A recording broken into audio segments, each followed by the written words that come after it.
মন বাড়িয়ে ছুঁই লেখনীতে ফাবিয়া মোমো পর্ব সংখ্যা 30। গ্রামের সরলতা ছেড়ে জলজন্ত প্রবেশ করছে মেহেনুর। শহরে পরিবেশ। গাড়িটা যখন বউবাজারের রাস্তা পেরিয়ে যাচ্ছিল তখন কেন যেন মনে হচ্ছিল বুকের ভেতরটা অজানা শূন্যতায় খাকা করছে। পুরনো দিনের মজবুত বন্ধনটা চমকানো ছিঁড়ে যাচ্ছে দুনিয়া। গাড়িতে সিয়াম বাদে সবাই তখন ঘুমে টুলে টুলে পড়ছে। মার্জা ডান হাতে মেহেনুরকে আগলে রেখে সিটের পেছে মাথা ছেড়ে দিয়েছে। সেও জানি একটানা ক্লান্তিতে তন্ডামগ্নে ডুবে যাচ্ছে। মেহেনুরের হাত দুটো নিচের কোলে নিয়ে ঘুমে আচ্ছন্ন হয়ে যাচ্ছে মার্জা।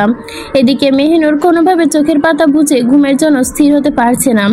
সাদা শাড়ি লাল পাড়ে আঁচলটা সরাতেই মাথা মাঝ বরাবর ঠেকে আছে। চলন্ত গাড়ির স্বচ্ছ জানালা দিয়ে শোষ করে হিমশীতল বাতাস ঢুকছে। তখন মেহেনুর জানালার বাইরে দৃষ্টি দিয়ে উদাস আকাশের দিকে তাকিয়ে আছে।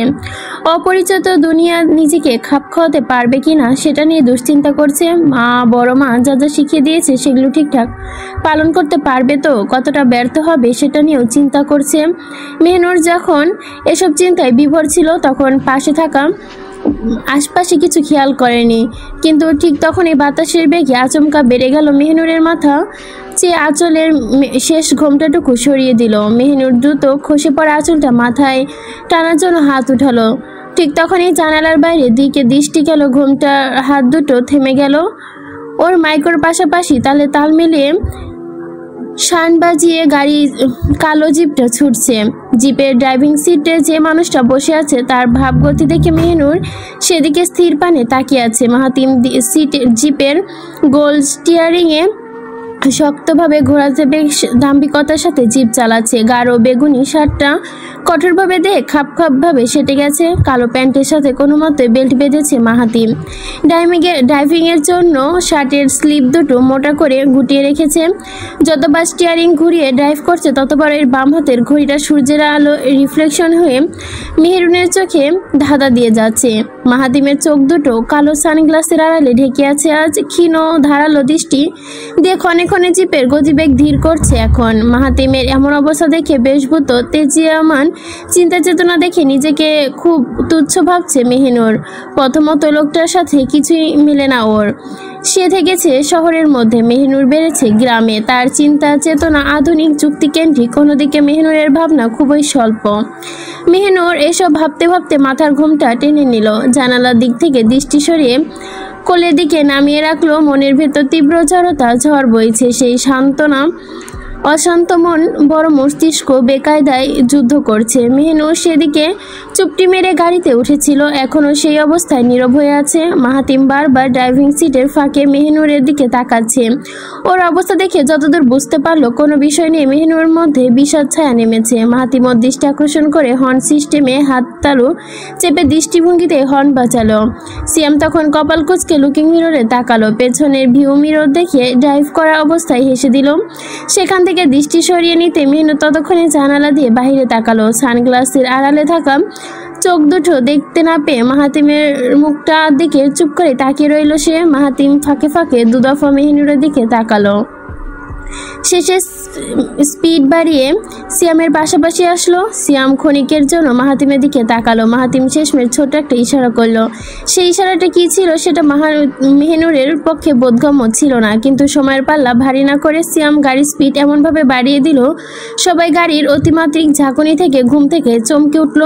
তৌফ গাড়ি জানালার দিকে মাথা ঠেয়ে হা করে ঘুমাচ্ছিল। ঠিক গাড়ির এমন আকস্মিক স্পিডে হতভম্ব হয়ে চমকে উঠে সিয়ামের দিকে ক্ষুব্ধ দৃষ্টিতে তাকালো। কাঁচা ঘুম নষ্ট করার জন্য মেজাজ তুঙ্গি উঠেছে তৌফের। এদিকে সিয়াম তৌফের দিকে ভেটকি মাছের মতো ভেটকা মেরে তৌফ আহত পশুর মতো ছটফট করে পা থেকে জুতা খুলতে থাকে। সিয়াম এই দৃশ্য দেখে তাড়াতাড়ি ওর হাত ধরে আটকায়। এক হাতে ড্রাইভিং করতে অন্য হাতে তৌফের সাথে হাড্ডাহাড্ডি অবস্থা চলতে থাকে। একটু আগে যারা ঘুম থেকে উঠেছিল তারা আবার ঘুমে টলে পড়ে। সবাই আবার ঘুমে নিমগ্ন হয়। কেউ দুজনের অবস্থা দেখতে পায় না। মেহেনুর অমন পাগলের কারখানা দেখে তৌফের দিকে তাকাচ্ছে। আরেকদিকে উদ্ভুকের মতো সিয়ামের আকুতি মিনতি দৃষ্টি দেখছে, অথচ প্রতিবার ওই কিছু বলতে চেয়ে থেমে যাচ্ছে মেহেনুর। এক পর্যায়ে তৌফের চোখ মেহেনুরের দিকে চলে যায়, আর সাথে সাথে মেহেনুরের দিকে জোরপূর্বক হাসি দিয়ে জুতা ছেড়ে দেয়। সিয়ামও মারাত্মক লজ্জা পেয়ে শান্ত ভঙ্গিতে গাড়ি চালাতে থাকে। অনাকাঙ্ক্ষিত ঘটনার জন্য মনে মনে তৌফকে দোষারোপ করে। দুপুরের সূর্যটা মধ্যগণ চেয়েও পশ্চিমের দিকে হেলে পড়েছে। তপ্তময় জৌলুস ডুবে যাওয়ার প্রস্তুতি নিচ্ছে। চারদিকে কোলাহল ছাপে কান জ্বালাময় হচ্ছে। মেহিনুর গাড়ির ভিতর এসির নিচে বসে থাকলেও ব্যস্ত শহরে যানজট দেখে প্রচুর অবাক হচ্ছে। আকাশে দীপ্তমান সূর্যটা থাকতে থাকতে মাইক্রোটা পাকা ধরেছে। এখন ঠিক মিনিট দশেকের মতো টান দিয়েছে, গাড়িটার খোলা গেটের ভেতর ঢুকে পড়ল। গেটের কাছে দুটো দারোয়ান দেখতেই হঠাৎ মেহিনুর মনে হলো গেটটা যেন ওদের অপেক্ষাতেই খোলা ছিল। সিয়াম একদম গাড়িটির সামনে এনে থামালো। বাড়ির গেট সই। মাহাদি সবার আগে নেমে এক দৌড়ে মেহিনুরের পাশ থেকে দরজা খুলে দিল। মেহিনুর গাড়ি থেকে নামে নিজের ছোট্ট হাতটা মাহাতিমের হাতে দিল। মেহিনুরের হাত গুজে নিল মাহাদি। মেহিনুর আশ্চর্যভাবে চারদিকে চোখ বুলাতে আছে। পায়ের নিচে দামি পাথরের রাস্তা বাঁধানো, চোখের সামনে বিলাসবহুল দোতলা ভবন। ভবনটা তো উঁচু, আশেপাশে 3 তলা 4 তলা বিল্ডিংয়ের মতো সমান। মেহিনুর মাথাটা ডানে বামে ঘোরালো। সবুজ ঘাসের মাঠতুলো জায়গা দেখতে পেল। পুরো বাগানটা যেন গাছ দিয়ে বাউন্ডারি করা। এমন সন্ধ্যা টাইমেও বোঝা যাচ্ছে। মেহিনুর অবাক হয়ে চাহনি দেখে মাহাদি মুচকি হাসে। একটা হাসি দিয়ে ওকে ভেতরে নিয়ে যায়। মেহিনুর এক পা করে সামনে এগোচ্ছে, অমনি বুকের বক্ষপিঞ্জর ধপাস ধপাস করে লাফিয়ে উঠছে। মেহিনুর প্রতিটি পদক্ষেপের দিকে দৃষ্টি রেখে মাথা নিচু করে সম্মুখ দরজার সামনে চলে আসে। ডান হাতটা মাহাদির তত্ত্বাবধানে থাকলেও বাম হাতটা যেন চট করে ধরে। মেহিনুর জোরে জোরে শ্বাস নিতে থাকে। বাম হাতে মার্জাকে দেখতে পায়। মার্জার চোখে মুখে তৃপ্তিজনক হাসি ফুটে মেহিনুরকে নিয়ে ভেতরে প্রবেশ করে। মেহিনুর স্বস্তিতে অনুভব করার জন্য নিজের সাথে আগলে রাখে। মেহিনুর বাইরে থেকে যতটা আশ্চর্য হয়েছিল, বাড়ির ভেতরটা দেখে তার চেয়েও বেশি পরিমাণ আশ্চর্য হলো। নীতিপীতি সবাই হাত মুখ দিয়ে কাপড় পাল্টানোর জন্য যে যার রুমে চলে গেছে। এদিকে মেহিনুর মার্জা তখন নিজের রুমে চলে যায়। নিজের বিছানায় মেহিনুরকে বসিয়ে আলমারির দ্বার খুলে ব্যস্ত হয়। মেহিনুরের জন্য পছন্দের শাড়ি ঠিক করে রেখেছে। শান্ত সুরে বলে, আমার একটাই ইচ্ছে ছিল, আমার বউটা যেন ছোট্ট হোক। এতটাই ছোট হবে, ওকে আমি আদর যত্ন করে বড় করবে। রং বেরঙের শাড়ি পরাবো, চুল বেঁধে দিব, খাওয়া থেকে শুরু করে সবকিছু আমি নিজে দেখাশোনা করব। কিন্তু তোমাকে আনতে এত দেরি করবে এটা আমি স্বপ্নেও ভাবতে পারিনি। মার্জার কথাটুকু শেষ করতেই আলমারি থেকে আকাশি রঙের শাড়ি বের করলো। সেটা হাতে দিয়ে আলমারি বন্ধ করে মেহিনুরের কাছে চলে আসলো। মেহিনুর তখনও চুপ করে শাশুড়ির কথা শ্রবণ করছিল। মার্জা সেই স্বচ্ছ মনের মানুষ, সে সম্বন্ধে বড়মা বেশ আগেই বলে দিয়েছিল, কিন্তু আজ আবারও মনে হচ্ছে মার্জা সত্যি ভালো মনের মহিলা। মেহিনুরকে চুপ করে থাকতে দেখে মার্জা ওর মাথায় হাত বুলিয়ে থাকলো। মেহিনুরকে শান্ত নয়নে দৃষ্টি রেখে হাসি খুশি মুখে বলল, আমি জানি মেহিনুর মাহাতিমের সাথে থাকা নিয়ে তোমার মধ্যে কি কাজ করে। এই ভয়টা বিয়ের রাতেও ছিল, সেটা এখনও আছে। আমি আমার ছেলেকে চিনি। সেদিন রাতে কোনো বিষয় নিয়ে চিন্তা করিনি। আমি বাবা মশাইয়েরকেই বলে এসেছি, তিনিও আমার মতামত শুনে রাজি হয়েছে। তুমি যতদিন মন থেকে ভয় দূর করাতে না পারো, মন থেকে সব কিছু না চাচ্ছ, ততদিন পর্যন্ত মাহাতিমা আর তুমি আলাদা থাকবে। মাহাতিম নিজেও এই সিদ্ধান্ত শুনে মত দিয়েছে। এজন্য তুমি যতদিন চাও, যেভাবে চাও এই বাড়িতে নিজের মতো থাকতে পারো। তোমার বিয়েটা হুট করে হলেও তোমাদের বোঝাপড়াটা হুট করে হবে না, আমি এটা জানি। তোমরা দুজন আমার কাছেই থাকবে, আমার মতো করেই থাকবে। আমি চাই না তুমি ও মাহাতিমের মধ্যে দূরে দূরে থাকো। অন্তত তোমাকে নিয়ে এই বাড়িটাকে একটু শান্তি অনুভব করতে চাই মেহিনুর। আমার মাহাতিম তো সবসময় বাড়ি থাকে না, তাই যত কিছুই হোক তুমি কোনো বিষয় নিয়ে মন খারাপ করবে না। মার্জার কথা শুনে মেহিনুর সসম্মানে চোখ নামিয়ে নিল। দৃষ্টি নত করে নিজের সুপ্ত ইচ্ছাটা আনমনে ঝুলিয়ে দিল। মার্জার কিছু না বলে মেহিনুরের হাত মুখ ধুতে পাঠিয়ে দিল। মেহিনুরের জন্য নির্দিষ্ট করা রুমটা দেখার জন্য চলে গেল।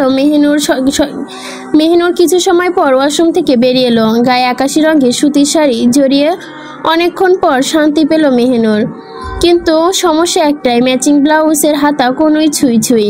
মেহিনুর ব্যাপারটা ঠিক তেমন মাথা না ঘামিয়েই মার্জার ড্রেসিং টেবিলের সামনে গেল। খোপায় বাঁধা চুলগুলো খুলতে থাকা হঠাৎ দরজা খুলে প্রবেশ করলো নীতি। নীতিকে দেখে মৃদু ভঙ্গিতেই হেসে দিতেই নীতি সহজ মতো মিশ্রি হাসিতে এগিয়ে আসলো। মেহনুরের চুলগুলো সুন্দর করে আশ্রয় দিতে হাসি মাখা সুরে বলল, ভাইয়ার রুম দেখেছো? তোমার রুম জানো, ভাইয়ার ইচ্ছে করে ছাদের রুমটা দিয়েছে। কত করে বললাম ছাদের রুমটা দিও না, আমার রুমটাই দিয়ে দাও। ভাইয়া আমার কথা শুনলই না। আমারও সামারের ভ্যাকেশন শেষের দিকে, ভাইয়া চলে গেলে এদিকে আমার ফ্লাইটের টিকিট কাটতে হবে। শুধু শুধু ওই রুমটা দেওয়ার মানে হয়? মেহনু সারাক্ষণ চুপ করে থাকলেও মাহাতিমের কথা শুনে মনে মনে প্রশ্ন জাগলো। মাহাতিমের বিষয়ে কিছু জানার জন্য নীতিকে তৎক্ষণাৎ প্রশ্ন করলো, আপনাকে একটা কথা জিজ্ঞেস করি, যদি কথাটা শুনে কিছু মনে না করেন তাহলে বলবো, নয়তো বলবো না। নীতির প্রশ্নের ধরন দেখে বুঝে যায় মেহনুর কি বিষয় জিজ্ঞেস করতে চাচ্ছে। মেহনুরের কথায় অভ্যাস হলো ভাসি দিয়ে সুরালো কণ্ঠে বলল, বলো। আমাকে আপনি করে বলতে হবে না ভাবি, আমি যেহেতু আপন ভেবে তুমি বলে ডাকছি, তুমি আমাকে তুমি বলেই ডাকো। তুমি নিশ্চয়ই ভাইয়ার ব্যাপারে জানতে চাও, ভাইয়া কি করে, কোথায় যাবে, এটা নিয়ে প্রশ্ন করতে চাচ্ছ। আসলে আমি হেল্পলেস। ভাইয়া আমাদের সব কটাকে ভাই বোনকে বলে দিয়েছে তোমাকে এ বিষয় নিয়ে কিছু না বলতে। কেন না করেছে সেটা জানি না, কিন্তু ভাইয়া সম্ভবত তোমার সাথে লুকোচুরি খেলতে চাচ্ছে। মেহনুর ভালোভাবে বুঝে গেছে ওরা সব কটা ভাই পাগল। ভাইয়ের কথায় উঠে বসে, ভাইয়ের কথায় নাচে গায়। এমন তো অবস্থায় কিছু জিজ্ঞেস করা যায় আর না করাও তা। মেহনুর নিরুত্তর মুখে সব বুঝিয়ে নীতি ছোট্ট একটা চালাকি করে। মেহনুরের হাত ধরে বাড়ি ঘোরানোর নাম করে সোজা মাহাতিমের রুমে আনে। মেহনুর রুমের প্রতিটা জিনিস দেখে আশ্চর্য হয়, আশ্চর্যে আকাশে উঠে যায়। তাহলে শেষমেশ দুই দেওয়ালের কোনাকুনি জায়গা দিয়ে হাঁ করে তাকায় মেহনুর। দেওয়ালের সাথে ঠেসে থাকা বস্তুটা দেখে সাথে সাথে তর্জনী আঙ্গুল তুলে ইশারা করতেই নীতি আতঙ্কগ্রস্ত কণ্ঠে বলে, ওইটা কি? ওইটা এখানে কেন? উনি উনি উনি মেহনুরের অস্থিরতার মুখটা দেখে ফিক করে হেসে দেয় নীতি। সেই দেওয়ালটার দিকে হাসি মাখা ভঙ্গিতে এগিয়ে যায়। তখন বস্তুটার দিকে তাকিয়ে থাকে, বুক ফুলিয়ে লম্বা একটা শ্বাস নেয়। শ্বাসটা টেনে নিতেই সেটা সশব্দে ছেড়ে দেয়। শ্বাসটা ছাড়তে ছাড়তে বস্তুটার দিকে তাকিয়ে থাকা অবস্থায় শান্ত কণ্ঠে বলে, এটা মানুষের বন্দুকের টিপ থেকে কয়টা ভয়ঙ্কর এক একটা চক্ষুষ প্রমাণ। তুমি ধীরে ধীরে সব জানতে পারবে ভাবি। খুব শীঘ্রই তুমি তরতাজা বুলেটের আওয়াজও শুনতে পাবে, আর এগুলো হবে তোমার জন্য খুবই স্বাভাবিক বিষয়। বন্দুকটার দিকে আশ্চর্য দৃষ্টিতে তাকিয়ে আছে মেহনুর। চোখের সামনে এমন অস্ত্র দেখে হতভম্ব হয়ে গেছে সে। নীতি মুখ থেকে অমন বিবরণ শুনে মনের ভেতর তীব্র ভয় কাজ করছে যে মাহাতিম এতদিন দেখে এসেছে সে মাহাতিম কিনা বন্দুক চালাতে দক্ষ। মেহনুর কোনোভাবে বন্দুকের সাথে মাহাতিমকে মেলাতে পারছে না। যতবার ভাবছে মাহাতিম একজন প্রফেশনাল শুটার, ততবার ওই চোখের সামনে কঠিন মূর্তির চেহারা ভাসছে। সেই কঠিন মূর্তির চেহারার সাথে কোনোভাবে মাহাতিমের হাসি মুখ মাখা মানানসই নয়। নীতি কোনো রকম নিজের হাসি আটকে আস্তে আস্তে রুম থেকে চলে গেল। মেহনুরকে একটু বুঝতে না দিয়ে সে রুম থেকে নিঃশব্দে বেরিয়ে গেছে। হতবাক মেহনুর তখনও সে বন্দুকের দিকে চিন্তার দৃষ্টিতে তাকিয়ে আছে। মাহাতিমকে নিয়ে যত কল্পনা জল্পনা ছিল সব গুলিয়ে ফেলছে। মেহনুর কৌতূহল বসে বন্দুকটার দিকে হাত বাড়িয়ে দেয়। দেওয়ালে সেটে রাখা বন্দুকের ওপর আঙ্গুল দিয়ে স্পর্শ করে। অমনি যেন টের পায় শরীরের ওপর দিয়ে শীতল হাওয়া বয়ে যাচ্ছে। অদ্ভুত এই শিহরণের ভাব, সম্ভবত শরীরে ভর কমছে।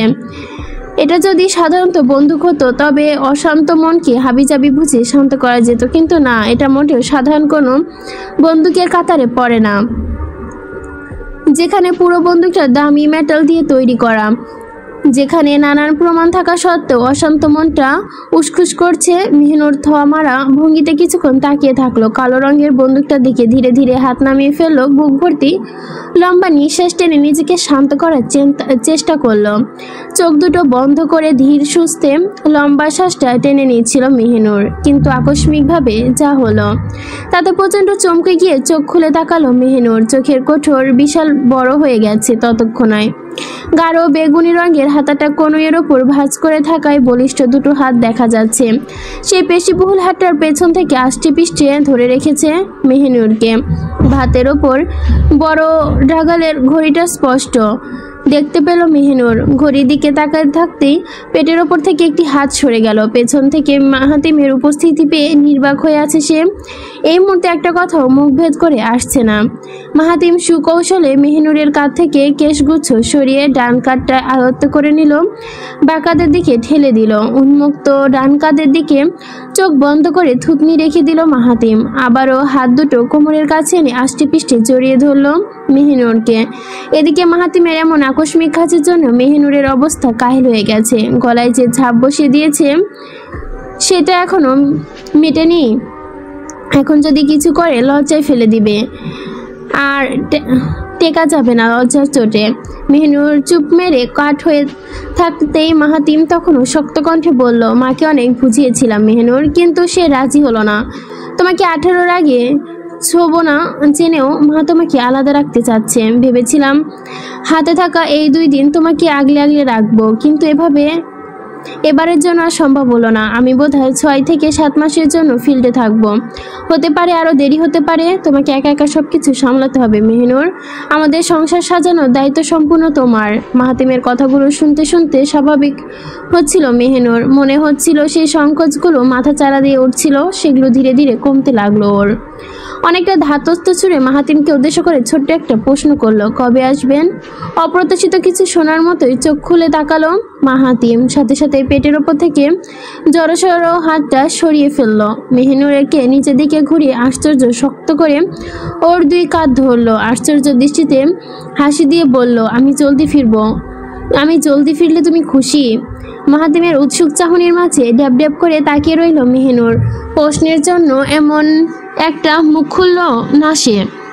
মাহাতিম কিছুক্ষণ অপেক্ষা করে শেষমেশ কাঁধ থেকে হাত সরিয়ে ফেলল। মেহিনুরের মুখটা 2 হাতের মাঝে আবদ্ধ করে মুখে ধীরে ধীরে উঁচু করে তুলল।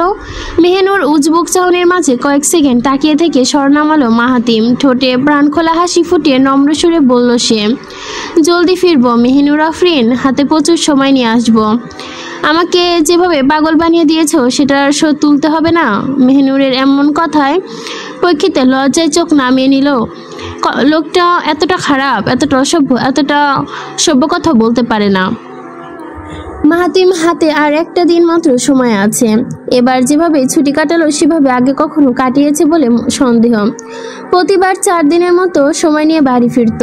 এই 4 দিনের বাইরে কাটিয়ে পুনরায় ফিরে চলে যেত।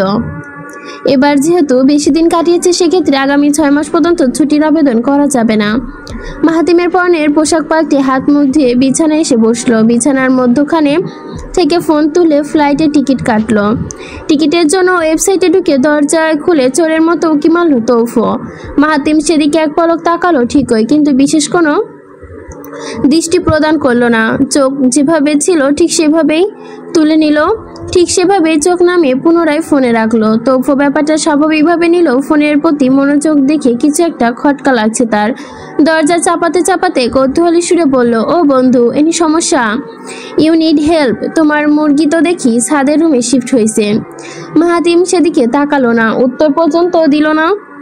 তৌফের কথা শুনে মন চাচ্ছিল কষে একটা চর লাগাতে, কিন্তু সেটা দমিয়ে রেখে শান্তভাবে বসে রইল সে। তৌফো হেলে দুলে হেসে এসে মাহাতিমের পাশে এসে বসলো। মাহাতিম কি করছে সেটা দেখতে দৃষ্টি ছুড়ল। মাহাতিম কি করছে সেটি দেখতে দৃষ্টি ছুড়ল কপাল কুঁচকে। এবার মোবাইলের দিকে তাকালো, আরেকবার মাহাতিমের দিকে তাকালো তৌফো। তৌফোর সামনে অনাকাঙ্ক্ষিত ব্যাপারটা দেখে অনেকটা চিল্লিয়ে উঠল সে। দোস্ত, তুই মেহিনুরের কথা চিন্তা করলি না? কনফার্ম করে দিলি কেন? কি করলি দোস্ত এটা? তৌফের চেঁচানোর সুরে সশব্দে নিঃশ্বাস ছাড়ল মাহাতিম। ফোনটা অফ করে চুপ করে বসে রইল সে। তৌফো নির্বিকার ভঙ্গিতে মাহাতিমের পানে তাকিয়ে আছে। মাহাতিম চুপচাপ দেখে তৌফো যেন শান্ত হলো। চোখে একটি দীর্ঘশ্বাস ছেড়ে মাহাতিমের হাত থেকে ফোন কেড়ে নিল। বন্ধ ফোনটা বিছানায় রেখে স্বাভাবিক সুরে বলল, মেহিনুর ফ্রি হয়নি ঠিক না? প্রশ্নটা শব্দ তরঙ্গ স্বল্প হলেও মাহাতিমের নিকট তীব্রভাবে ঠেকল। মাহাতিম সাথে সাথে চোখ দুটো বন্ধ করে মাথা নুইয়ে ফেলল। ফ্লোরের দিকে মাথা ঝুঁকিয়ে নিচের ঠোঁটটা কামড়ে ধরল। তৌফোর অবস্থা দেখে কেমন প্রতিক্রিয়া দিবে ভাবতে পারছে না। মৃদু ভঙ্গিতে নিঃশ্বাস ছেড়ে মাহাতিমের প্রশস্ত পিঠটার ওপরে হাত ওঠালো তৌফো। অনেকটা কোমল সুরে কণ্ঠে বলল, মাহাতিম, তুই সবসময় বলস every situation has meaningful thing. তোর কি মনে হয় না সব কিছু সময়ের ওপর ছাড়া উচিত? তাছাড়াও তো মেয়ে মানুষ, ওর নিজেরও একটি থিং লাইন আছে। ওর মতো কথাটুকু শেষ করার আগে মাহাতি মুখে থামিয়ে দিল। ঝাঁকুনি দিয়ে মাথাটা স্বাভাবিক করে তৌফর দিকে ক্ষীণ নজরে তাকালো। চুলগুলো 5 আঙ্গুলের পেছনে ঠেলে চোখ বন্ধ করলো। ওর সম্পর্কে কি জানিস তুই? তুই নিজে আমাকে বল। এতদিন যে থাকলি ওর ব্যাপারে কি জানলি? মাহাতিমের এমন উদ্ভট প্রশ্ন সুরে চোখ সরু করে তাকালো তৌফো। চোখে ভীষণ কৌতূহল ফুটেছে আশ্চর্যে। তৌফো অবলীলায় যুক্তি শুনে বিরক্ত হলো মাহাতিম। সরি, আমি একটা লাইন স্কিপ করে গেছি। শালা এমন গাঁজাখুরি প্রশ্ন করস কেন? ও তো সাদামাটা মেয়ে, গ্রামের সাধারণ পরিবার থেকে বিলং করে। ওর দাদা আবার চাল্লুবি চিজ। চুল পাকছে ঠিকই, রাগের তেজ কমে নাই, এখনো লুঙ্গি কাঁচা দিয়া চোর খোদাইতে পারে। তোফর আবল তাবল যুক্তি শুনে বিরক্ত হলো মাহাতি। বিরক্ত ভাবটা সাইডে ফেলে আপাতত মোদ্দা কথায় আসলো। ওর ফ্যামিলি ব্যাকগ্রাউন্ড সম্পর্কে তোরা কেউ জানিস না। ওর দাদা হানান মোল্লা সলিড একটা মানুষ। উনার মতো নির্ভেজাল মানুষ তুই হাজারটা খুঁজেও পাবি না। নিজে শেফালির মতো ধুরন্ধর মহিলাকে এখনও থাকতে দিয়েছেন, এটা ওই মহিলার ভাগ্য বলা চলে। ওই মহিলা যা যা করেছে এই তথ্য যদি শুনতে পারিস তাহলে থুতু করবি। আমি যদি হান্নান নানার জায়গায় থাকতাম, ওই মহিলা যা দশা করতাম পুরো গ্রামবাসী সাক্ষী থাকতো। আমি যে কতটা ধৈর্য নিয়ে চুপ ছিলাম এটা শুধু জাস্ট আল্লাহ জানে। খালি মেহনুরের কথা চিন্তা করে এতদিন শান্ত ছিলাম। পরশু যেহেতু চলেই যাচ্ছি, যাওয়ার আগে ওই মহিলার দফারফা করে যাব। মাহাতিমের কথা শুনে তৌফু কিছুটা চুপ মেরে রইল। মেহনুরের পরিবার সম্বন্ধে কি এমন জানতে পেরেছে সেটা জানা আকুপাকু করছে তৌফের মন। সে আকুপাকুর রেশ দীর্ঘ না হতে দিয়ে মাহাতিম উঠে দাঁড়ালো। ট্রাউজারের পকেটে 2 হাত গুজে ডান দিকের খোলা জানালার কাছে গেল। হালকা নীলের কটেজের বাইরে হাওয়া উঠছে। মাহাতিম সেখানে দাঁড়ানোর সাথে সাথে কর্টেনগুলো 2 হাতে ঠেলে দিল। পূর্বচন্দ্রের আকাশে দৃষ্টি রেখে কঠোর ভঙ্গিতে বলল, শেফালির পুরো নাম হামিদা বিনতে শেফালি। এই মহিলার মা নেই, বাবা দ্বিতীয় বিয়ে করে বউ নিয়ে সংসার করছে। ওই বউয়ের চরিত্র খারাপ। ওই সময় আকাশ চেয়ারম্যানের সাথে গভীর সম্পর্ক ছিল। শেফালি দুঃসম্পর্কের খালা জমিলার কাছে বড় হয়েছে। ওই খালা আহামরি সচরিত্রবান মহিলা না। লোকে মুখে শোনা যায় এই জমিলা রাতের বেলায় বাড়ি থাকতো না, কোথায় জানি যেত। এই তথ্য তোর জানা দরকার নেই। হান্নান নানার মেজো ছেলে কোনো মাস্টার ফাস্টার না, ওইটা 1 নাম্বার নেশাখোর। একসময় জুয়ারির সাথে 24 কাটাইতো। এখানে হয়তো 24 ঘন্টা হতো। ওই নেশাখোরে একজন রাঙামাটিতেই আছে, এখনও রাঙামাটিতেই আছে। ওখানে টুকটাক আকাম করে বেড়ায়। হান্নান নানা নিজের মেজো ছেলেকে ত্যায্যপুত্র করে দিয়েছেন। এজন্যই ভুলেও শেফালির সাথে দেখা করতে পারেন না। শেফালির সাথে প্রেমের সম্পর্ক ছিল, আর শেফালি নিজে কুকুরটি ডেকে মোল্লাবাড়ির বউ হয়েছিল। শেফালি একটার উদ্দেশ্য ছিল, ওইটা ছিল সম্পত্তি লোভ। তার উপর মেহনুরের দাদি খুবই বড়লোকি পরিবার থেকে এসেছিল। ওর দাদির মতো সম্পত্তি ছিল ওর নানারও। ওর নানার নামে নাম করে ইন ফিউচারে তিনি 3 ছেলের নামে করে নিতেন। এই খবর যখন জানতে পারে তখন শেফালি কায়দা করে মেজো ছেলেকে ফাঁসায়, বিয়ে করে, আরও নানা কাহিনী করে। সেগুলো জেনে লাভ নেই। মেহনুর তখন 4 মাসের ছিল। তখন ওই মহিলার কোলে তখন 6 মাসের সুরাইয়া। মেহনুর এই বংশের সবচেয়ে সুন্দরী বাচ্চা ছিল। সবাই বলতো নাকি মরহুম দাদির রূপ নিয়ে এসেছে এই মেয়ে। শেফালি এটা সহ্য করতে পারেনি। হিংসায় জ্বালায় মেহনুরকে পানি ভর্তি বড় বলের মধ্যে শুয়ে দিয়েছিল। মেহনুরের নসিব ভালো ছিল, ও বেঁচে যায়। আর হাস্যকর ব্যাপার হলো, এত কিছু হওয়ার পরও হান্নান নানা ওই মহিলাকে মাফ করে দেয়। কাহিনী এখানে শেষ না, আরও কাহিনী আছে। ওই বংশের বড় ছেলে কে জানিস? সুজলা মামির ছেলে, সবচেয়ে বড় ছেলে। ওনার নাম শাওন, শাহনাজ আর সাবা। এরা সহোদর ভাই বোন। বাট ইনসিডেন্টলি শাওন বর্তমানে কানাডাবাসী। আর শেফালি যে ছেলেটা আছে ওইটা তো জানিসই। প্রশ্নটা করে জানালা থেকে মুখ ঘোরালো মাহাতি। জানালার দিকে পিঠ ঠেসে পকেটে 2 হাত ভরে বুকের ওপর হাত ভাঁজ করলো। এক পাশে হাসি দিয়ে বলল, ওর নাম সিফাত। ওইটা আরেকটা লম্পট। ওইটা ঢাকা দিয়ে বাঁচানোর জন্য মিশরে পাঠিয়ে দিয়েছে। এখন মেবি গভর্নমেন্ট হাসপাতালে সুইপার, আগে প্রাইমারি স্কুলে সুইপার ছিল। আরো শুনবি? তোফা বিশাল বড় ঢোক গেল, হতভাগ দৃষ্টিতে বলল, তুই এল্লা কবে করলি দোস্ত? মানে এই কাজগুলো যদি সরকারের লিগা করতি কি পরিমাণ ইনকাম করতে পারতি চিন্তা কর। এবার মাহাতিম ফিক করে হেসে দিল, হাসতে হাসতে বলল, 12টা মাসের মধ্যে 10টা মাস বাইরেই থাকি, আমার কন্ট্রিবিউশনটা জায়গা মতো ঠিক হয়ে আছে। দেশেরটা দেশের জন্য, নিজেরটা নিজের জন্য। তো ফোর কথায় হেয়ালিটা বুঝতে পারলো না, ভুরু দুটো ভীষণ কুচকে প্রশ্ন করতে লাগলো, বুঝি নাই, আবার বল। মাহাতিম হাসি থামিয়ে আগের মতোই স্বাভাবিকভাবে বলল, কিন্তু কথার মাঝে আবারও হাসতে হাসতে বলতে লাগলো, শেফালির ভাষ্য মতে মেহেনুরের কপালে কোনোদিনও বিয়ে জুটবে না। যদি কখনো হয়ে যায় তবে সে বিয়ে নাকি ভেঙে যাবে। খুবই কষ্টের কথাগুলো শেষ করলো মাহাতিম। আটকে রাখা হাসিটা পুরো রুমের মধ্যে ছড়িয়ে পড়লো। মাহাতিম এরকমভাবে হাসতে দেখে তোফা মলিন চাহনি দিয়ে তাকালো। ওর বন্ধু প্রিয়তমাকে অর্জন করে আত্মখুশিতে হাসছে, আরেক বন্ধু অনাকাঙ্ক্ষিত প্রিয়দর্শনী দূরে রেখে রুদ্র রূপে কষ্ট পাচ্ছে। দুজনের মধ্যে কত মিল, তবুও মিলের মধ্যে আকাশ পাতাল অমিল বিদ্যমান। পুরো বাড়ির মধ্যে শব্দহীন অবস্থা বিরাজ করছে। দূর থেকে অস্পষ্ট সুরে ব্যাঙের ডাক ভেসে আসছে। রাতের সবগুলো হুবহু গ্রামের মতোই না লাগলেও অদৃশ্য ব্যাপার স্যাপার দেখা যাচ্ছে। কোলাহলমুক্ত ব্যস্ত শহরে ঘুমের চাদরে ঢেকে আছে কেন? আকাশে যেন ঝাপসা ঝাপসা ধোয়া। সেই ধোয়া শীতের সূচনা, সে সম্পর্কে বলতে পারছে না মেহেনুর। ছাদের রেলিংয়ে 2 হাত রেখে রাতের আকাশের দিকে তাকিয়ে আছে সে। দীঘল চুলগুলো আজ কেউ বেঁধে দেয়নি। একদিনেই তার তারতম্য দেখে নিজের প্রতি ভালোই অযত্ন কাজ করছে। ছাদের ডান দিকটাতে এখনও শয়নকক্ষ হিসেবে নির্বাচন করা হয়েছে। সেই নির্বাচনের পুরো কার্যাদি মাহাতিম নিজে করেছে। মার্জার একটা সিদ্ধান্তের ওপর মাহাতিম এখনও রেগে আছে। সে রাগ কোনোভাবে মায়ের সামনে দেখিয়ে বেড়ায়নি। নিজের সদ্যবিবাহিতা বউকে আলাদা রাখার মতামতে গম্ভীর মুখে সায় দিয়েছে মাহাতিম। মা ছেলের এমন দৃশ্য রেশারেশি বিচ্ছিন্নভাবে ছাদের রুমটায় থাকতে হচ্ছে মেহেনুরের। এই নিয়ে বিন্দুমাত্র আক্ষেপ নেই তার। মলিন মুখটা নিয়ে সবসময়ের মতোই আজও মাথা নিচু করে রেখেছে সে। বিশাল ছাদটার ডান দিকে বড় একটা রুম আছে। রুমটা মাহাতিমের একান্ত রুম হিসেবে বিবেচিত হলেও বর্তমানে সেটা মেহেনুরের জন্য নির্দিষ্ট করা হয়েছে। মারজান এ নিয়ে প্রচুর বিরোধিতা করলে একটু লাভ হয়নি। মাহাতিমের কথার ওপর 2 কথা ফেলাতে পারেনি তিনি। মাহাতিম কাটকাট গলায় বলে দিয়েছে, মেহেনুর উপযুক্ত বয়স না হওয়া পর্যন্ত ওই রুমটাই ওর আসল রুম। সেখানেও থাকবে, খাবে, শুবে, সব করবে, কিন্তু অন্য রুমে শিফট করতে পারবে না। যদি শিফট করাই লাগে তাহলে মাহাতিমের রুমে ফিরে আসুক। মার্জা এখন কথা শুনে কিছুটা ক্রোধগ্রস্ত হলেও পরক্ষণে শান্ত হয়ে যান। ছেলের ওপর থেকে রাগ সরিয়ে চিন্তাভাবে বুঝেন পরিস্থিতি দিকে নজর রেখে মাহাতি ব্যাপারটা খুঁটিয়ে নাটিয়ে দেখতে দেন। মাহাতিম এসব শোনার পর আরও কোনো কথা বলেনি তিনি। চুপচাপ রাতের খাবার খেয়ে ঘুমাতে চলে গিয়েছে। এদিকে সবার সঙ্গে খেতে বসা মেহেনুর প্রচণ্ড অস্বস্তি ফিল করছিল। সবাই যখন যার রুমে ঘুমের রাজ্যে মগ্ন, তখন মেহেনুরের চোখে ঘুম নেই। রুমটা যতটাই বিলাসিতায় বহুল হোক না কেন, মন পড়ে আছে গ্রামের ভিটেতে, সেই ছোট্ট রুম, ছোট ছোট জগতে।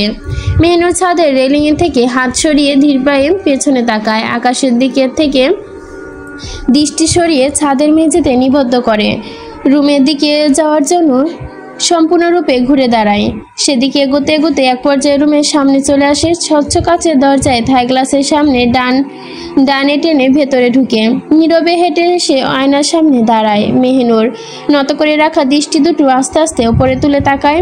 নতুনের মতো চকচকে আয়নার দিকে প্রতিবিম্ব দেখতে পায়। গুমর ভঙ্গিতে তাকিয়ে থাকে। সারাদিনে সবার সাথে শান্তভাবে চললেও রাতে এমন নিরিবিলি মুহূর্তে প্রচণ্ড অসহায় লাগছে নিজেকে। মনের মধ্যে আছড়ে পড়ছে একের পর এক ঝড়। এই ঝড়ের ঝাপটা নড়বড়ে হয়ে যাচ্ছে মনের পরিধি। মেহনুর কোনোভাবে নিজেকে সামলাই উঠতে পারছে না।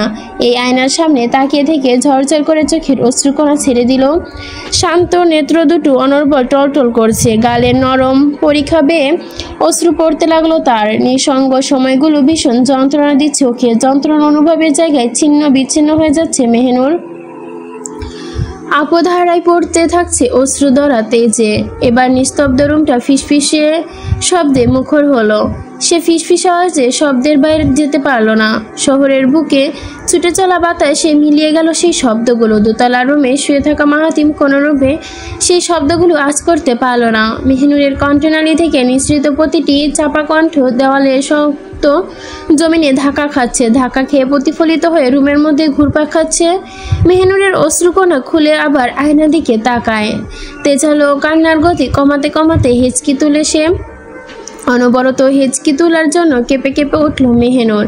চোখের অবস্থা শান্ত থেকে অশান্ত হলো। আয়না থেকে দৃষ্টি স্থির রেখে শাড়ির আঁচলটা মুঠোবন্দি করলো। আবদ্ধ আঁচলটুকু উঠিয়ে কম্পনময় হাতে চোখের স্নিগ্ধ ভাব মুছল। দুহাত থেকে অশ্রু শেষ অস্তিত্বটুকু মুছে চুপচাপ ভঙ্গিতে বিছানায় উঠে বসলো। থাই গ্লাসটা দরজা ওইভাবেই খুলে রেখে বালিশে মাথা রাখলো। দরজা দিয়ে প্রচুর বাতাস হু করে ঢুকছে। দরজায় ঝুলানো হালকা নীল রঙের পর্দাটা থাই গ্লাসে বাড়ি খাচ্ছে। মেহিনুর সেদিকে কিছুক্ষণ তাকিয়ে থাকতেও বৃথা চেষ্টা করলো। চোখের পাতা বুঝলো। বিছানায় টান হয়ে শুয়েই পেটের ওপর হাত দুটো রেখে দিল। মাথার ওপর চলতে থাকা ফ্যান সেই সঙ্গে বাইরে হিম হাওয়া নিদ্রাচ্ছন্ন করে দিল তাকে। মেহিনুর হালকার মতন ঘুমের ঘোরে ডুবেছিল। হঠাৎ থাই গ্লাসের দরজা খোলার শব্দ হয়। শব্দটা এমনভাবে হচ্ছে যেন কেউ সতর্কভাবে দরজা খুলে ভেতরে ঢোকার চেষ্টা করছে। মেহিনুর ঘুমের ঘোরে বদ্ধ চোখে কপাল কুঁচকে ফেলল। ব্যাপারটা বাস্তব না অবাস্তব সে বিষয় বোঝার চেষ্টা করলো, কিন্তু বোঝার সাপেক্ষে বেশ না হলেও হাতের চোখের পাতা খুলল। অমনি ধরফর করে শোয়া থেকে উঠে নিল মেহিনুর। কিছু অর্ধেক মতন উঠেছে, অজ্ঞাদেশে পারল না। মেহিনুর ছোট্ট একটা ঢোক গুলে পিটপিট করে তাকালো। ততক্ষণে বিছানায় দ্বিতীয় ভর এসে যুক্ত হলো। মেহিনুর কোনো ভর দিয়ে শোয়া থেকে উঠতে নিয়েছে। অজ্ঞাদেশে শুনতেই ওই ভঙ্গিতেই কোনো ভর দিয়ে রেখে মাহাতিমের দিকে তাকিয়ে রইল। মাহাতিম ওর অবস্থা দেখে হাসি দিয়ে বলল, কোনোই ব্যথা হয়ে যাবে, শুয়ে পড়ো। হ্যাঁ সূচক মাথা দুলালো মেহিনুর। পুনরায় বালিশে মাথা ঠেকিয়ে দিল। মাহাতিম ওর দিকে এক ধাপ এগিয়ে ডান হাতের পাশ থেকে ল্যাম্প টেবিলের দিকে বাড়িয়ে দিল। স্বাভাবিক কপালটা ক্রমান্বয়ে চিন্তায় হাতে হতে চট করে টেবিল ল্যাম্পটার সাদা বাতি জ্বলে উঠল। ঠিক তখনই মাহাতিমের চোখের সামনে মেহিনুরের মুখটা পরিষ্কার হলো। মাহাতিম যেভাবে কপাল কুঁচকে তাকিয়ে আছে সেটা একদম সাধারণ ভঙ্গিতে তাকানো না। এই চোখে তাকানো বরাবর ঘুরছে, সূক্ষ্মভাবে পর্যবেক্ষণ করছে। সরু দৃষ্টি কপাল কুঁচকালো আরও। মেহিনুর ভয়ে জড়সড় হয়ে গুটিয়ে গেছে। মাহাতিম টেবিল ল্যাম্পের ওপর থেকে হাত সরিয়ে ফেলেছে। মেহিনুরের দিকে মুখ ঘুরিয়ে মেহিনুরের বাম হাত রাখে। বালিশের ওপর বাম হাতের ওপর ভর রেখে শুয়ে থাকা মেহিনুরের মুখোমুখি হয়। সে সন্দেহপ্রবণ দৃষ্টিতে ছুড়ে দিয়ে মেহিনুরের গলাটা ডান হাতটাই রাখে। গালের ওপর মাহাতিমের ঠান্ডা হাতের স্পর্শ পেয়ে আকস্মিক চোখ বন্ধ করে ফেলে মেহিনুর। সেকেন্ডের মধ্যে আবার চোখ খুলে তাকায়। মাহাতিমের ক্ষীণ চাহনি ধীরে ধীরে নরম হয়ে আসে। সেই নরম ভাব যত তীব্র হচ্ছে, মেহিনুর জমাটবদ্ধ কান্নাটা বাইরে প্রকাশের জন্য নিংড়ে আসছে যেন। মাহাতিম অনেকক্ষণ চুপ করেছিল ঠিকই, এবার যেন সুরালো কোমল কণ্ঠে হাউমাউ করে কাঁদতে ইচ্ছে করছে। সে কোমল সুরটুকু কানে যেতেই ভেতর থেকে জড়তা ধুইয়ে দিল। চোখ ঝাপসে এলো মাহাতিমের। অশ্রু নিংড়ে নত হলো মেহিনুর। ঠোঁট দুটো ভেতরে গুটিয়ে দুপাটি দাঁত দিয়ে কামড়ে ধরলো। নাক ফুলিয়ে কান্না করতে পুরো মুখ লালচে হয়ে উঠল ওর। নাকের ডগা আবারও লালচে বর্ণ ধারণ করেছে। মেহিনুরের কান্নারত মুখটা দিকে তাকিয়ে ওষ্ঠযুগল এগিয়ে নিল মাহাতিম। চোখ বন্ধ করে নাকের লালচে অংশ স্পর্শ করে গাঢ় চুমু দিল। মেহিনুরের গালটা ছেড়ে দিয়ে ওর ডান হাত ধরল। হাতটা টেনে এনে নিজের ঘাড়ের ওপর রাখলো। ওর তখন স্পর্শ করলো মেহিনুরের সুকৌশল ডান হাতটাও এভাবে ঘাড়ের ওপর টেনে নিল। মেহিনুর কিছু টের পর ভঙ্গিতে তৎক্ষণাৎ অশ্রুজড়িত চাহনিতেই তাকালো। তাকাতে দেরি, অমনি একজোড়া পেশি এসে মেহিনুরকে শূন্য তুলে নিতে দেরি না। ঘটনার প্রেক্ষিতে মেহিনুর ভয়ঙ্করভাবে চমকালো। মাহাতিমের দিকে ঠিক তাকাতে গেলেও গলা ভিজিয়ে প্রশ্ন করলো মেহিনুর। প্রচণ্ড উদ্বিগ্ন হয়ে চাপাভাবে বলল, কোথায় যাচ্ছেন? মাহাতিম এমন একটা উদ্ভট প্রশ্ন শুনে ফিক করে হাসলো। মেহিনুরের দিকে দুষ্টু হাসি দিয়ে জবাব দিল, বুঝে নাও কোথায় যাচ্ছি। মেহিনুর সাথে সাথে কান্না ভুলে চৌকিতে দৃষ্টি তুলে তাকালো, আবার ভয় মিশ্রিত গলায় বলল, আপনি দয়া করে আমায় নামিয়ে দিন, আপনার রুমে নিয়ে যাবেন না, মা দেখতে পেলে কষ্ট পাবেন, আপনি দয়া করে আমাকে নামান। মাহাতিম এতক্ষণ হাসির ছলে সব কিছু নীলও এবার মেহনুরের কথা শুনে শক্ত চাহনিতে তাকালো। শীতে মাথায় নামিয়ে কাঠিন্য সুরে বলল, আপনার রুম আবার কি? ওইটা তোমার রুম, অবশ্যই আমাদের রুম। ফার্দার যদি তোমার মুখে আপনার শব্দ শুনি তাহলে তোমার খবর আছে। মাহাতিমের শাসনের বাণী শুনে চুপটি মেরে গেল মেহনুর। আর কোনো উচ্চ শব্দ করলো না সে। মাহাতিম ওর দিক থেকে নজর সরিয়ে হাঁটা দিল গন্তব্যের দিকে। সিঁড়ির প্রতিটি ধাপ অতিক্রম করে নিচে নামলো মাহাতিম। নিজের রুমের দিকে এগিয়ে গেল মেহনুরকে নিয়ে। রাত জেগে সিওসি খেলে হাই তুলতে তুলতে দরজা খুলল মাহাদি। ঘুমে টুলুটুলু চোখে স্বামীর ফোনটা ভেতরের দিকে বেরোলো। বড় হাড়িটা হাতের উল্টো পিঠ দিয়ে চাপা দিয়ে ধরল। চোখের সামনে মাহাতিমের অবস্থা দেখতে পেল। মেহনুর চুপি চুপি খুলে নেওয়ার দৃশ্য দেখে চমকালো সে। হায়ের জন্য আর হাত চাপা দিয়ে দিতে মনে থাকলো না। বড় ভাইয়ের এমন কাণ্ড কারখানা দেখে আশ্চর্য ভঙ্গিতে বলতে লাগলো মাহাদি, আবার বাটপারি, দাঁড়াও মায়ের কাছে লাগাচ্ছি, তখন তোমার ফোন চেয়েছিলাম তুমি দাওনি, এবার দেখো কি করি। মাহাদি কটকটের আগে সে গলা ছেড়ে চেঁচাবে, তখনই পেছন থেকে মুখ চেপে ধরলো তৌফো। মাহাদি গঙ্গানির মতো শব্দ করলো। তৌফো তাড়াতাড়ি ওকে টেনে নিয়ে রুমের ভেতর ঢুকলো, দরজা লাগিয়ে দিল। মাহাদি বিছানার উপর ছেড়ে দিল। মাহাদি হাঁপড়ের মতো নিঃশ্বাস নিতে নিতে তৌফোর দিকে তাকালো। স্বল্প সময়ের মধ্যে দুজনে বেশ হয়রান হয়ে গিয়েছে। মাহাদিকে টেনে আনতে গিয়ে প্রচুর ক্লান্ত হয়েছে তৌফো কোমরে দু হাত রেখে জোরে জোরে নিঃশ্বাস নিতে ভুরু কুচকে ক্রোধারন্ত বলল, তোরে কি গুড়া কিরমি কামড়াইছিল নাকি? পেটের মধ্যে নড়াচড়া দেয়? কি কাহিনী করতে নিছিলি? হ্যাঁ, তোরে তো বাথরুমে ফ্ল্যাশে চুবাইয়া দরকার, ফাজিল কোথাকার। তৌফের কথা শুনে দারুণভাবে খেপে গেল মাহাদি। বিছানা থেকে নেমে সোজাসুজি উঠে দাঁড়িয়ে পড়ল সে। তৌফের দিকে চোখ রাঙিয়ে বেশ কটকট করে জবাব দিল, মা আমাকে বড় একটা রেসপন্সিবিলিটি দিয়েছে। মা বলেছিল ভাইয়া যেন কোনোভাবেই আমার বইয়ের রুমে না যায়, যদি যায় তাহলে তাড়াতাড়ি খবর দিতে। মাহাদি বড় বড় কথা শুনে তৌফো বাও ভুরু উঁচিয়ে তাকালো। মুখের ভাবটা তৎক্ষণাৎ তীত করে গমন হয়ে উঠেছে। এই দাঁড়া 1 মিনিট, তুই আগে রেসপন্সিবিলিটি বানান কর, এক্ষুনি কইরা দেখাবি, না পারলে এমন একটা থাপ্পড় মর্ম যে 2 বার কইরা কাঁদবি। তৌফের কথায় নাক ফোলালো মাহাদি। দুপায়ে গিয়ে সে বেশ ভাব নিয়ে বলল, তুমি যে ভাইয়ার পাসপোর্ট হারিয়ে ফেলেছ আমি কিন্তু এটা জেনে গিয়েছি, যদি এটা ভাইয়ার কানে লাগাই তো। কথাটুকু বলে বদমাইশি হাসি দিল মাহাদি। সেই হাসিটুকুর প্রসার করে ভুরু নাচাতে থাকলো। তৌফো ওর অবস্থা দেখে ভয়ে জমে গেছে। এত বড় গোপন তথ্য কিভাবে জেনে গেছে সে ব্যাপারে একদম চিন্তা করতে পারছে না সে। তৌফোর শুষ্ক মুখটা দেখে মাহাদি আরও একগাল হাসলো। হাসতে হাসতে তর্জনী আঙ্গুল তুলে রাস্তা থেকে সরে দাঁড়াও ইশারা করলো। তৌফো রেগে মেগে বিরক্ত হয়ে মাহাদি আবার হাসি দিয়ে বিনা শব্দে ঠুক নাড়ালো। পাসপোর্ট? তৌফো বাধ্য হয়ে রাস্তা ছেড়ে দিল। মাহাদি হেঁটে হেঁটে দরজার দিকে গেল। তৌফো রাগান্বিত ভঙ্গিতে পশ্চাৎ বরাবর লাথি দিতে পা তুলল। ঠিক তখনই মাহাদি পিছু ফিরে তাকালো। পা পড়ার ভয়ে তাড়াতাড়ি নিজেকে পরিষ্কার করতে পায়ের ব্যায়াম দেখিয়েছে বলল, তাকাস কেন? ব্যায়াম করি। পাটা যে কি ব্যথা গো বাবা, মুভটা দিয়ে মালিশ করা দরকার। তো ফের মিথ্যা কথাটা ঠিকই ধরলো মাহাদি, কিন্তু মুখে সেই ভাইয়ের মতো স্পষ্ট করে বলল না। মাহাতিমের প্রতিরূপ আশ্চর্য দেখিয়ে শান্ত পায়ে বেরিয়ে গেল। কিন্তু আশ্চর্য ব্যাপার হলো মার্জার রুমে সে গেল না, নিজের রুম থেকে বেরিয়ে সামিরের রুমে গেল, কিন্তু সেখানেও কিছু বলল না। তৌফো সব ব্যাপারটা হতবাগের মতো পর্যবেক্ষণ করতে লাগলো। নিজের মনে উচ্চারণ করতে লাগলো, যেমন ইলিশ তেমনই ঝাটকা, কেউ কারোর চেয়ে 1 ইঞ্চি কম না। কিন্তু যে যাই কর, মাহাতিমের ব্যাপারে কিছু বলিস না বেটা, ভুলেও আপাতত এখন কিছু বলিস না, সাবধান। মেহিনু সংকীর্ণ মনে কুকড়ে আছে। মাহাতিমের দিকে চোখ পর্যন্ত স্বাভাবিকভাবে তুলতে পারছে না। মাহাতিমকে কোলে নিয়ে নিজের রুমে ঢুকে গেল। দরজা চাপানোর জন্য পা দিয়ে হালকা একটা ধাক্কা দিল দরজায়। দরজাটা মৃদু ক্রিয়া করে বন্ধ হয়ে গেল। বিছানার দিকে এগিয়ে গেল মাহাতিম। বিছানার কাছে ঘেঁষে চুপচাপ হাত বাড়িয়ে কাঙ্ক্ষিত মুখটার দিকে দৃষ্টি নিক্ষেপ করলো। মেহিনুর নত করা চাহনিটুকু অনিমেষ নেবে অবলোকন করে ছোট্ট একটা নিঃশ্বাস ছাড়ল। ওই মুখটার ওপর স্থির দৃষ্টি রেখে বিছানার ওপর ডান হাঁটুটুকু তুলে দিল মাহাতিম। হাঁটুতে ভর দিয়ে দুহাতে বিছানা দিকে নামাতে নামাতে মেহিনুরের বালিশ বরাবর শুয়ে দিল। জীর্ণ অবস্থায় গুটিয়ে থাকা মেহিনুর প্রচণ্ড জড়তায় নেত্রজোড়া বুঝে ফেলল। এমন আকস্মিক মুহূর্তে কি করে নিজেকে স্বাভাবিক রাখবে সেটা ভাবার অবকাশ করছিল।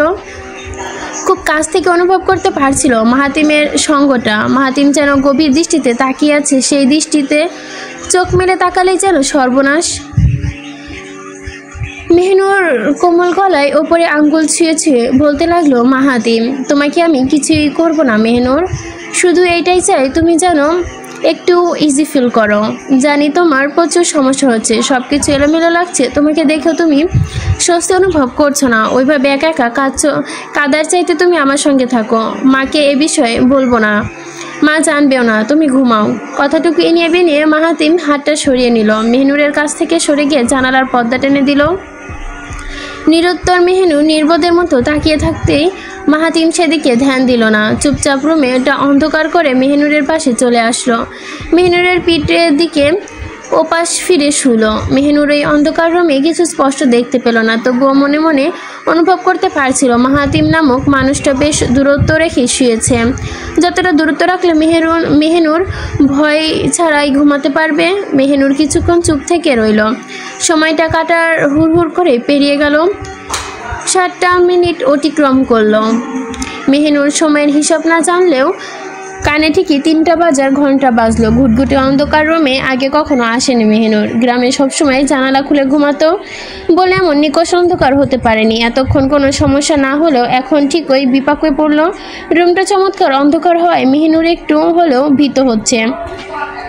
কোনো সাড়া নেই, শব্দ নেই, নেই কোনো নেকি কুকুরের ঘেউ ঘেউ। দূরে কোথাও শোনা যাচ্ছে। কুকুরের ডাক স্বাভাবিক হলেও হতে পারত, কিন্তু এ ডাক যেন নিশাচর দেখে শোনা যায় সে সম্পর্কে জানতো মেহিনুর। মূল ভয় তখনই আঁকড়ে ধরল যখন শারীরিক ব্যাপারটা নিয়ে খুবই ভয়ঙ্কর একটা কল্পনা করে ফেলল সে। মেহিনুর তাড়াতাড়ি দূর ঢোক গিলল। ডান দিকে তাকালো, তাকিয়ে কোনো লাভ হলো না, কিছুই দেখা যাচ্ছে না। এই অন্ধকার যেন গা ছমছম করছে ওর। এদিকে মনের ভয়, অপরদিকে নতুন পরিবেশ, এ দুটো মিলে তছনছ অবস্থা মেহিনুরের। মেহিনুর তখন না পারতে মাহাতিমের দিকে হাত বাড়িয়ে দিল। ভয়ে হাতটা ঠান্ডায় জমে গেছে, থরথর করে অনবরত কাঁপছে। তবুও শক্ত অবলিম্বায় খোঁজার মতো মাহাতিমের দেহটাকে খুঁজছে তখন। ডান হাতটা পাতলা কম্বলের পরশ আস্তরণ টের পেল। মাহাতিম যে গায়ে কম্বল টেনে ঘুমিয়েছে সেটাও মানানসই চিন্তা করে ফেলল। এদিকে কম্বলের স্তরটা যখন পার হয়ে গেল তখন বিদ্যুতের মতো চমকে উঠল মেহিনুর। শিরশির করে উঠছে মেহিনুরের ছোট্ট দেহের কাঠামোটা।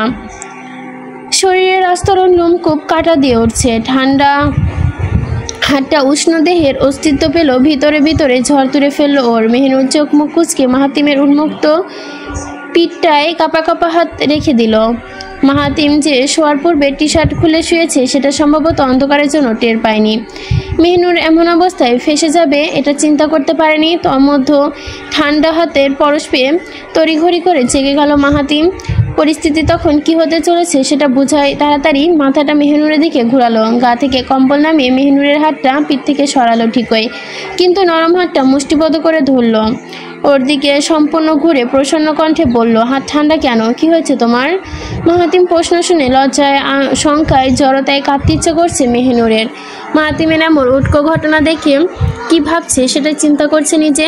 ধিক্কার হচ্ছে নিজের প্রতি। মাহাতিম কোনো মারাত্মক প্রশ্নসূত্র প্রতিক্রিয়া দেখালো না। মেহিনুরের হাতটা নিঃশব্দে ছেড়ে দিল। শান্তসুরে বলল, কালকের মতো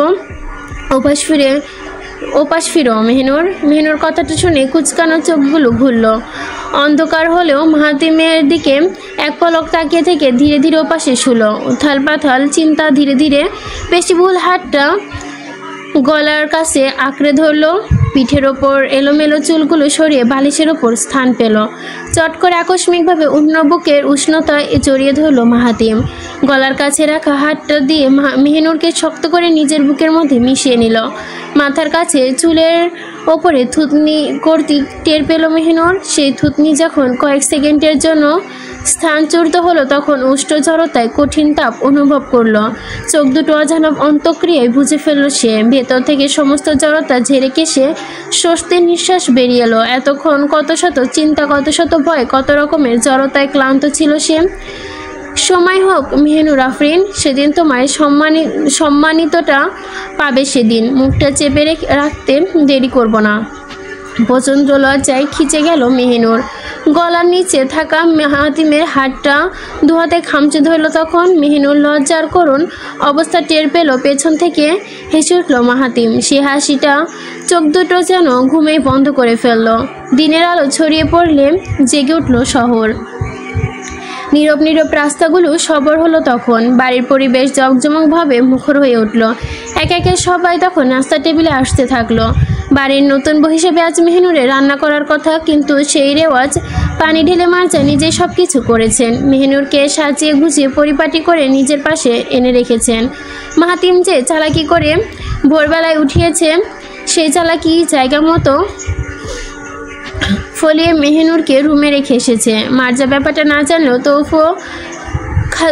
তৌফের খাতিরে বাকি সবাই সেটা জেনে গেছে। মাহাদি কাল রাতের কথাটা পেট চেপে রাখলেও তৌফ কথাটা পেটে রাখতে পারেনি।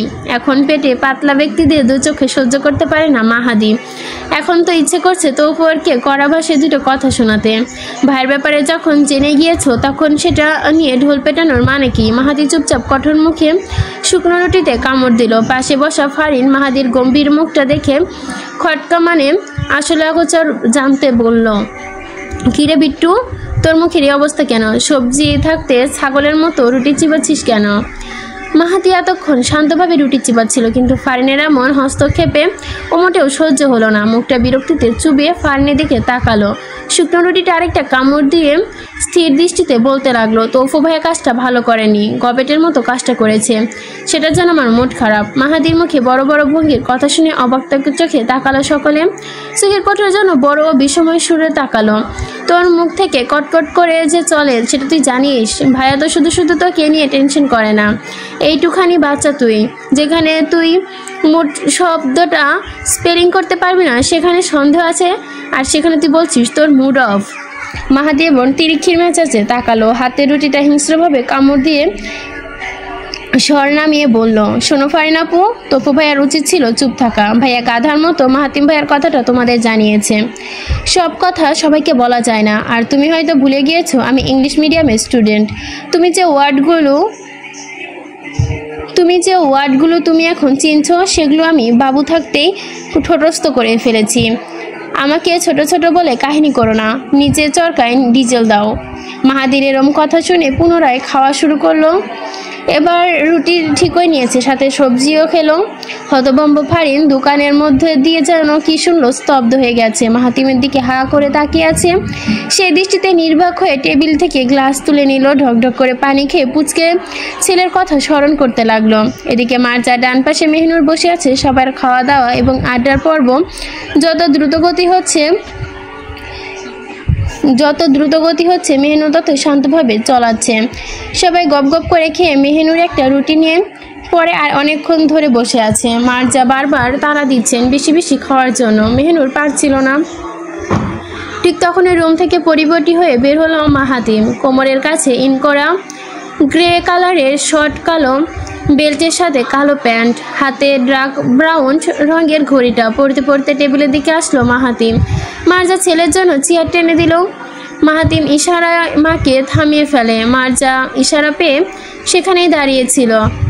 দাঁড়ানো অবস্থায় ভুরু কুচকালো, তুই বাইরে যাচ্ছিস? মাহাতিম টেবিলের কাছে আসতে আসতে জবাব দিল, হ্যাঁ।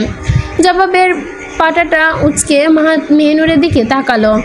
কোনো বিশেষ প্রতিক্রিয়া না দেখে চট করে নীতির দিকে দৃষ্টি ছুড়ল। মেহনুর পাশে সিটটা দখল করার উদ্দেশ্যে নীতিকে ছোট্ট একটা ইঙ্গিত করলো। ভাই বোনের ইশারায় একটুও বুঝলো না। মেহনুর ওর কিছু বোধগম্য হওয়ার পূর্বেই নীতি চেয়ার ছেড়ে উঠে দাঁড়ালো। হাসিটুকু সরিয়ে সাবিরের পাশে বসে গেল। খালি জায়গায় সাথে সাথে সিট আয়ত্ত করে ফেললো মাহাতিম। টেবিলের ওপর থেকে উল্টো প্লেটটা এক হাতে স্বাভাবিক করে রাখতেই অন্য হাতটা রুটির বোলের মধ্যে দিল। মেহনুর প্লেটটার দিকে কয়েক সেকেন্ডের জন্য তাকালো। এরপর আর কোনো কথা না বলে সোজা মেহনুরের প্লেটে একটা রুটি রাখলো। প্লেটের ওপর রুটির আগমন দেখে ততক্ষণে শিউরে উঠল মেহনুর। তাড়াতাড়ি বামে তাকিয়ে মাহাতিমের দিকে দৃষ্টি রাখলো। মাহাতিম এমন ভঙ্গিতে খেতে শুরু করলো যেন সে কিছুই জানে না, কিছুই করেনি। মেহনুর চুপ মেরে গেছে। ততক্ষণে ইতিমধ্যে হাসির পর্ব শুরু হয়ে গেছে। সিয়ামের মুখে পানি নিয়ে বহু কষ্টে হাসি আটকে রেখেছে। যদি বাই চান্স দৃশ্য দেখে ফেলে তাহলে অমনি ছবল করে ঝর্ণার মতো বর্ষণ করবে। শফিক হাসি আটকাতে না পেরে হুক হুক করে কেসে উঠল। সেই কাশি থামানোর জন্য পিঠে হাত বুলিয়ে যাচ্ছে তবু হাসি আটকানো পলিসি হিসেবে ইচ্ছে মতো রুটি পুড়ে দিয়েছে মুখে। আরেকদিকে নীতি তখন ঠোঁটে কামড়ে প্লেটের দিকে ঝুঁকে আছে। মার্জা ব্যাপারটা উপেক্ষা করে নজর রাখলেনও। শেষমেশ মেহনুরের পক্ষে নিয়ে বলল, ও যে খেতে পারছে না সেটা দেখতে পাচ্ছিস, জোর করে যে খাওয়াতে নেই সেটা জানিস না। এক্ষুনি রুটিটা সরা মাহাতিম, ওর উপর জুলুম করতে যাবি না। মায়ের কথা ভালোভাবে শুনলো মাহাতিম, কিন্তু সেদিকে কোনো ভ্রুক্ষেপ করলো না। একই নৌকার যাত্রী পেয়ে মজাই লাগছে, ঠিক তাই না মা? মার্জা খুব শান্ত ভঙ্গিতে পানি খেয়ে নিয়েছে, কিন্তু ছেলের মুখের খোঁজা শুনে পানি গলায় দিয়ে নামলো না। দ্রুত গ্লাসটা টেবিলে রেখে জোরে কেসে উঠল মার্জা। মেহনুর শান্ত দ্রুত শাশুড়ি কাশি থেকে পিঠে হাত বুলিয়ে থাকলো। এদিকে মার্জা একটু শান্ত হয়ে মাহাতিমের দিকে চোখ রাঙালো। তোকে এসব কথা বলতে না করেছিলাম? আমাকে দেখলে কোন দিক থেকে তোর না খাওয়া লাগে? মাহাতিম মায়ের দিকে তাকিয়ে খেতেই বলল, খবরদার মা, চুপ করো। তুমি যে ফেটি হয়ে যাচ্ছ, মোটু হয়ে গেছো, ভুঁড়ি বেড়ে গেছে, এসব হ্যান ত্যান কথা যেন না শুনি। তোমার ওই প্রতিবেশী টিটকারানি যদি শুনি, তোমার কিন্তু খবর আছে মা। আমি কিন্তু তোমাকে আগেও বলেছি, আবারও বলছি, তুমি যথেষ্ট সিক। তোমার রোগটা কি সেটা তুমি নিজেও জানো। তাই বলে যদি খাওয়া কমিয়ে দিবে, না খেয়ে থাকবে, তাহলে সেটা চলবে না। আমি ইনকাম করছি তোমাদের জন্য, নিশ্চয়ই বাবা বেঁচে থাকলে এটা সহ্য করতে না। তাছাড়া এসব প্রতিবেশীদের কাছে তোমাদের না যাওয়াই ভালো। ওদের একটাই মেন্টালিটি আমার পছন্দ না। এতদিন তুমি বউ বউ করেছে, এখন বউ এনে দিয়েছি, দয়া করে ওকে নিয়ে সবসময় কাটাও। শেষ কথা একটাই বলবো, যদি সুন্দর কথা বলতে হয়, তুমি যেমন হও না কেন, আমার চোখে তুমি মেহনুরের চেয়েও সুন্দর। গলা বাজিয়ে যদি বলা লাগে তাও আমি স্বীকার করবো, আমার মা মার্জা বিনতে ফেরদৌসী সবচেয়ে সুন্দরী। মাহাতিমের কটকট করে সুরে বলা কথাটুকু খাওয়াপূর্ণ মনোযোগ দিল। সেই মিচকি মিচকি হাসির রোল চলছে, সাথে পিনপতন নীরবতা। যদি প্লেটের খাবার শেষ না দেখি, তোমাকে আমি ছাড়বো না। মাহাতিমের কথা ও চেহারার অবস্থা দেখে ভীত হলো মেহনুর। কথাটি আসলে মাহাতিম মেহনুরকে উদ্দেশ্য করে বলেছিল। সকল চাহনি জুড়ে সঙ্গে সঙ্গে ভয়ের বিস্তার হলো। মেহনুর ইচ্ছে করে ভয় দেখানোর জন্য মাহাতিম কড়া দৃষ্টি দিয়ে তাকালো। গলার দিকে তাকিয়ে পুনরায় চোখে চোখ রেখে বলল, গলায় কি যেন করেছিলাম মনে আছে? বলতে দেরি অমনি গলার দিকে কামড়জনিত জায়গায় হাত রাখতে দেরি নেই মাহাতিমের। বার মারাত্মক ভয়ে চুবুথুবু হয়ে মাহাতিমের দিকে এক দৃষ্টে তাকালো সে। মাহাতিম আর বাক্যচরণ না করে টেবিল ছেড়ে চলে গেল। যাওয়ার পূর্বে নীতির কাছে গিয়ে কিছু একটা বলে আসলো সে। নিরুপায় মেহনুর সম্পূর্ণ বিষয়টা তখন ধরতে না পারলেও খাওয়া শেষ করে চলে গেছে। কিন্তু নীতি তখনও মেহনুরের দিকে নজরদারি করার জন্য ব্যস্ত। মাহাতিম জিভের চাবি তর্জনী আঙ্গুলে ঘোরাতে ঘোরাতে চোখের সামনে দিয়ে চলে গেল, কিন্তু মেহনুরের আর উঠে যেতে পারল না। ঠিক সন্ধ্যার সময় চলছে। পাকপাখালির কলরবে ছাদের জায়গা রোমাঞ্চকর লাগছে। বাতাসের বাইরে ঠান্ডা ঠান্ডা মনের উঠানে মৃদু মৃদু অনুভূতি জাগানোর মতো শীতল বইছে। মেহনুর কালো শাড়িটার আঁচল টেনে পিঠ ঢেকে লম্বা চুলগুলো আরও একটু খোপা করে নেয়। মার্জা নিপুণ হাতের ছোঁয়ায় সেগুলো এখন বেনি করছে। মেহনুর ছাদের দাঁড়িয়ে বিল্ডিংগুলো দেখছিল, নিবিড় মনে ভাবছিল এতদিনের মুহূর্তগুলো। চোখ বন্ধ করলে এখন যেন সবকিছু চেহারায় ভাসে। সবকিছু মন খারাপ হয় তার। রাতের অন্ধকারে যখন শক্ত অবলম্বন খুঁজতে হতো, সে অন্ধকারে কাউকে খুঁজে পাবে না। মন খারাপ কথা কণ্ঠ শুনে চমকে গেল মেহনুর। অমনি রেলিং থেকে দৃষ্টি সরিয়ে পিছু ফিরে তাকালো। পকেটে দু হাত গুজে উত্তরের জন্য তাকিয়ে আছে মাহাতিম। গায়ে নেভি ব্লু রঙের টি শার্ট, বুকের কাছে ইংরেজি বর্ণে কালো সাদা বর্ণে লেখা, বুকের পাশে ইংরেজি বর্ণে সাদা কালিতে লেখা GUCCI। মেহনুর লেখার সাথে চোখ সরিয়ে গলায় বলল, আপনি কখন এসেছেন? মাহাতিম ঠোঁটে হাসি এনে মেহনুরের কাছে এগিয়ে এসে দাঁড়ালো। রাতের আধারে ছেয়ে যাওয়া আকাশের দৃষ্টি রেখে বলল, যেখানে দাঁড়িয়ে আছো সেখান থেকে সবার আসা যাওয়া দেখতে পাওয়ার কথা, অথচ তুমি আমায় দেখোনি। মাহাতিমের কথা শুনে বিমূঢ় হয়ে গেল মেহনুর। এটা সত্যিই যে ছাদ, সেদিকে নিচে সব কিছু দেখা যায়, কিন্তু সেটা সত্যি যে মাহাতিমকে নিয়ে বিভোর ছিল সে। মাহাতিমের উত্তরের অপেক্ষা না করে পকেট থেকে ডান হাতটা বের করলো, সেটা রেলিংয়ের উপর রেখে মেহনুরের দিকে এগিয়ে দিল। মেহনুর মুখ থেকে দৃষ্টি সরিয়ে নামিয়ে রেলিংয়ের দিকে তাকাতে কপাল কুঁচকে ফেললো। মেহনুরের কৌতূহলী মুখটা দেখে ওর দিকে উদাস দৃষ্টিতে তাকালো। আমার রুমের চাবি, এটা তোমার কাছে রেখে দিও। কাল তো চলে যাচ্ছি, যত সম্ভব 6 মাসের ভেতর ফিরবো না। যদি ইচ্ছে হয় রুমে যেও, নয়তো তালাবন্দি করে দিও। কথাগুলো শেষ করে চলে গেল মাহাতিম। পিছু ফিরে তাকেও দেখলো না। তার কথাগুলো শোনার পর স্বাভাবিক থাকতে পারছে না মেহনুর। যে চাহনি দিয়ে চাবির দিকে তাকিয়েছিল সেই চাহনি ঝাপসা হয়ে অশ্রু ঝরতে লাগলো।